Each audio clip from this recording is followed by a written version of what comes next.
Bestipis, ada kabar baik nih. Pasal penodaan agama, pasal 156A udah dicabut. Alhamdulillah.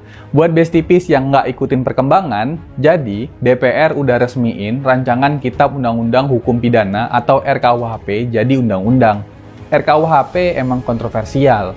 Ada kelompok masyarakat pro, tapi ada juga yang kontra. Tapi, yang terpenting, pasal penodaan agama udah dicabut dan nggak berlaku lagi. Asal tahu aja Bestipis, pasal penodaan agama itu banyak makan korban. Pasal itu bahkan dituding ikut nyuburin intoleransi dan konflik beragama di Indonesia. Pasal karet ini sering dipakai kelompok intoleran untuk nyerang kelompok minoritas. Bahkan dijadiin senjata politik untuk membungkam lawan politik. Salah satu korbannya adalah Basuki Cahayapurnama atau Ahok. Ucapannya soal surat Al-Maidah 51 dipelintir. Ahok seolah-olah dianggap sudah nistain agama. Buntutnya, Ahok harus mendekam di penjara pakai pasal penodaan agama. Juga ada Meliana di Tanjung Balai, Sumatera Utara. Ibu rumah tangga itu awalnya ngeluh soal suara azan yang bising. Tapi, dia dijerat pakai pasal penodaan agama dan masuk penjara. Padahal, dia nggak sama sekali punya niat nistain agama. Kasihan kan? Nah, sekarang pasal penodaan agama udah nggak ada lagi di Undang-Undang KUHP yang baru. Yang ada pasal 300 soal tindak pidana agama,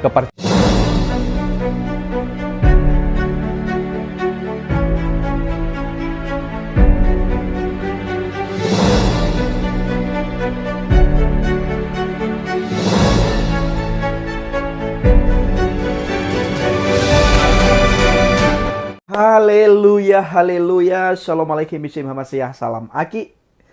Aku kabarkan Injil keselamatan. Bapak Ibu kasih Tuhan, ketemu lagi dengan saya Evangelis Avraham Effendi Usman. Bagaimana kabar Bapak Ibu semua? Tentunya luar biasa. Yes, yes, yes, yes, yes, yes. Banyak sekali yesnya Bapak Ibu. Iya, tentu banyak yesnya karena kita lagi bersuka cita, ya.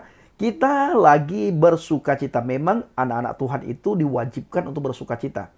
Dalam keadaan apapun, situasi bagaimanapun, kita harus selalu bersuka cita. Apalagi bulan-bulan ini adalah di mana kita merayakan perayaan Natal, saudara. Kita harus bersuka cita. Tidak boleh bersungut-sungut. Kita tidak boleh gelisah. Hilangkan rasa takut. Dan hilangkan rasa ngantuk juga di saat saudara mendengar dan menonton channel Injil Habagen. Saudaraku, hari ini double sukacita kita, ya. Kenapa? Karena hukum penistaan agama. Hukum penistaan agama Bapak Ibu sudah tidak berlaku lagi, ya. Sudah tidak ada lagi hukum-hukum penistaan agama. Yang sedikit-sedikit penistaan agama, sedikit-sedikit penistaan agama, di mana orang-orang tertentu sengaja memakai hukum penistaan agama untuk meneror dan menakut-nakuti orang lain. Maka banyak sekali kita melihat para apologet kena dengan hukum penistaan agama, saudara. Ya, banyak sekali.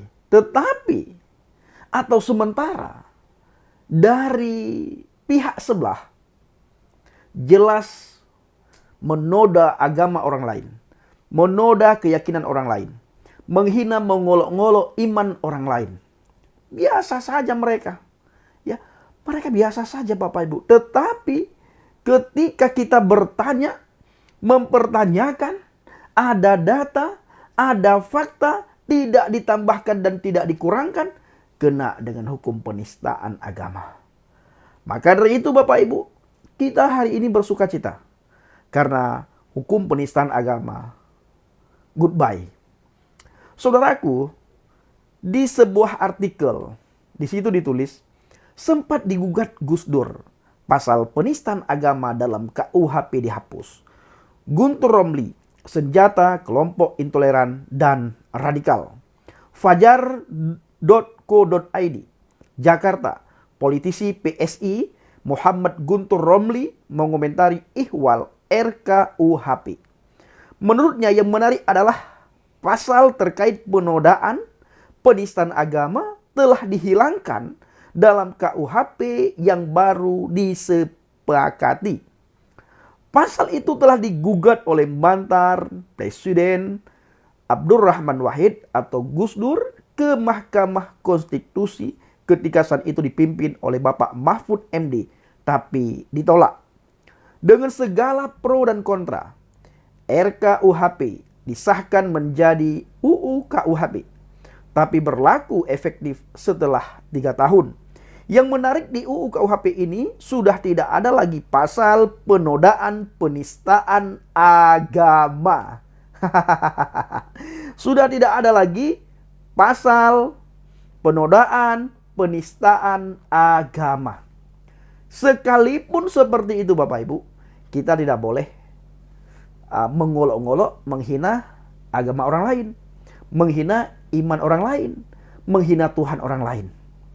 Sebenarnya di dalam kitab saudara kita itu sudah dihimbau supaya mereka itu tidak boleh menghujat, menertawakan, menghina, mengolok-ngolok sesembahan lain.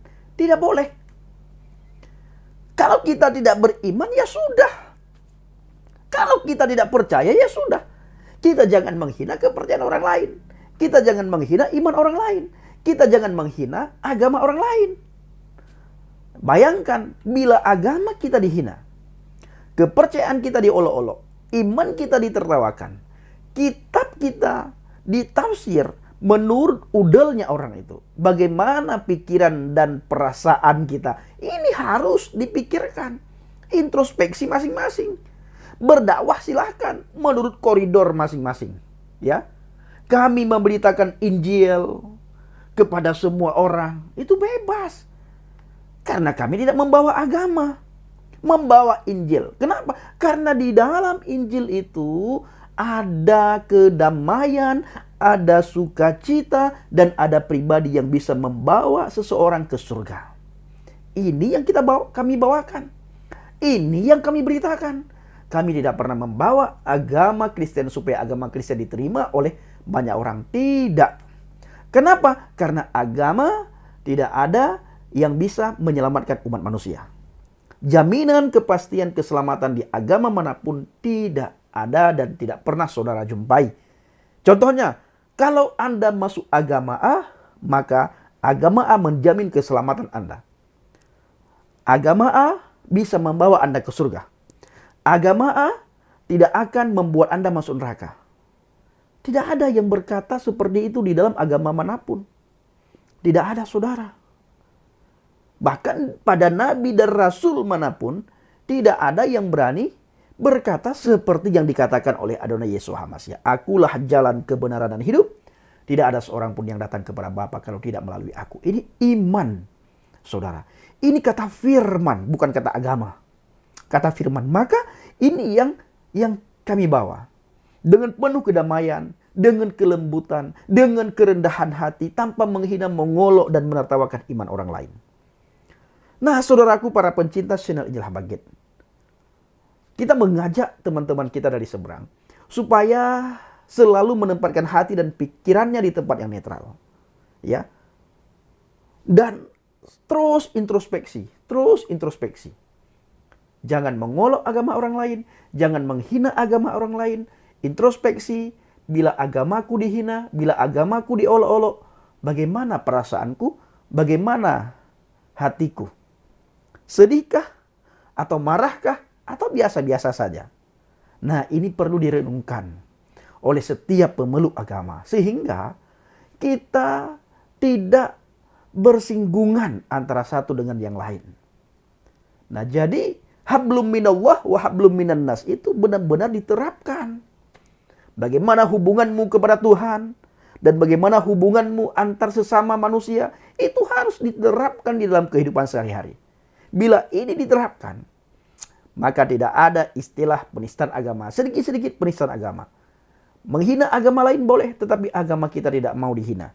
Mengolok-ngolok agama lain boleh, tetapi agama dan iman kita tidak mau dipertanyakan sedikit pun. Mentafsir kitab orang lain itu dengan enak, dengan seenak udelnya, tetapi kitabnya tidak mau ditafsirkan oleh orang lain. Tidak mau dibacakan, tidak mau dipertanyakan. Ini adalah hal-hal yang tidak wajar.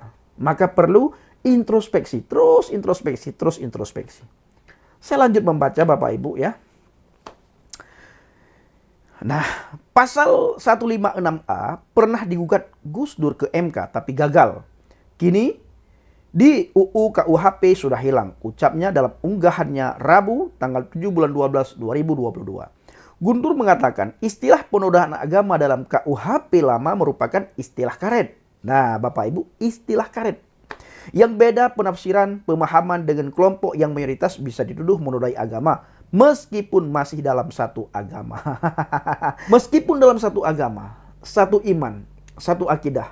Bila berbeda pandangan, dianggap juga penodaan agama. Dianggap juga penistaan agama. Sesama mereka saja Bapak Ibu, bila salah menafsirkan itu dianggap penistaan agama. Dihujat habis-habisan, main cakar-cakaran saudara. Main cakar-cakaran.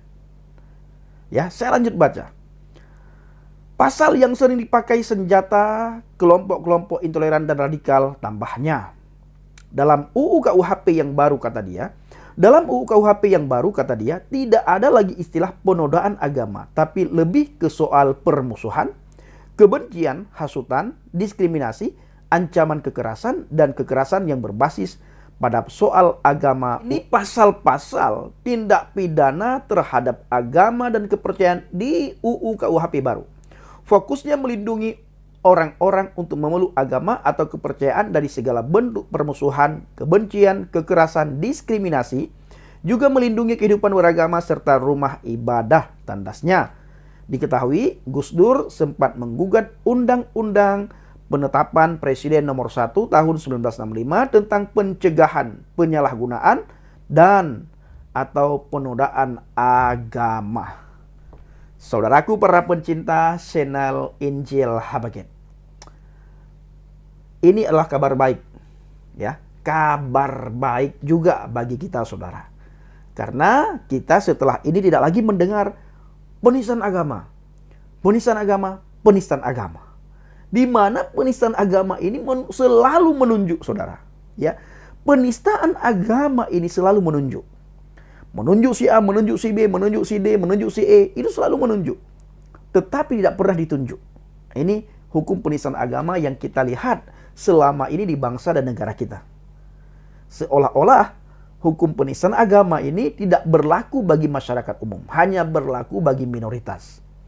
Dengan adanya informasi ini, mudah-mudahan ya kiranya tidak ada lagi kita mendengar, membaca di media sosial dan melihat di media sosial tentang kasus penistaan agama. Seperti Bapak Basuki Cahayapurnama, ya Pak Ahok. Ketika ada orang yang tidak senang dengan beliau, untuk mencegat beliau supaya beliau tidak menjadi gubernur DKI Jakarta beberapa tahun yang lalu, maka hukum penistaan agama ini menerpa Bapak Ahok, Bapak Ibu. Sehingga beliau tidak bisa memimpin Jakarta. Nah, ini dia saudaraku. Jadi bersyukur sekali dengan berita ini kita bisa tahu. Ya, kita bisa tahu. Dan kita sebagai penginjil, saya pribadi akan selalu memberitakan firman Tuhan, memberitakan Injil, kabar baik, kabar sukacita, kabar kerajaan Tuhan, di mana kita masuk surga hanya melalui pribadi Adonai Yesus Hamasyah. Tidak ada cara lain. Baik saudaraku, para pencinta channel Injil Habaget, kiranya video singkat ini menjadi berkah bagi kita dan menjadi wawasan bagi kita semuanya. Shalom alaikum bishim Hamasyah, salam aki, aku kabarkan Injil keselamatan. Bapak Yahweh bishim Adonai Yesus Hamasyah, Ruach Kudus memberkati kita semua. Haleluya, amin, salam murtadin. Saya mengucapkan terima kasih kepada Bapak Ibu yang selalu mendukung penginjilan Habaget, baik melalui doa, dana, motivasi maupun support saudara. Terus dukung dalam doa dan bawa Habaget dalam doa syafaat Bapak Ibu untuk jiwa-jiwa saudara, agar banyak jiwa-jiwa di tahun 2023 nantinya di Indonesia dipenuhi dengan kemuliaan Elohim. Terima kasih.